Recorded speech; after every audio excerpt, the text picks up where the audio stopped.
Pulivendula Vontimitta ZPTC ఉప ఎన్నిక వేళ నేతల మధ్య మాటల యుద్ధం జరుగుతోంది. అప్రజాస్వామికంగా చంద్రబాబు ఎన్నికలు నిర్వహిస్తున్నారని కడప ఎంపీ అవినాష్ రెడ్డి ఆరోపించారు. జెడ్పీటీసీ ఎన్నిక కోసం వైసీపీ 100 కోట్లు ఖర్చు చేస్తోందంటూ కౌంటర్ ఇచ్చారు టీడీపీ నేత బీటెక్ రవి.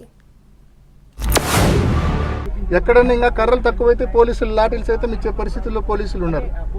అంత అధ్వానంగా the worst policing ever seen in the history of Andhra Pradesh. Chandrababu Naidu garu, you are a biggest failure.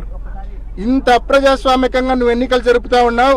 దీని బదులు ఎన్నికలు రద్దు చేసి కొత్త చట్టం ఫామ్ చేసుకుని అన్ని నువ్వు నామినేషన్ బేసిస్ లో చేసుకోవడం మంచిది. ఎక్కడ పులివెందుల్లో ప్రజాస్వామ్యబద్ధంగా పోటీ జరిగితే మాకు ఓట్లు రావేమో అని అంత దుష్ప్రచారం, మేమేదో దుర్మార్గాలు చేస్తా అన్నట్టు అంతా చూపించే లాస్ట్కి అసలు విషయం ఇప్పటికీ అవినీతి సొమ్ముతో 100 కోట్లు దాదాపు ఈరోజు ఖర్చు పెట్టడం జరుగుతుంది.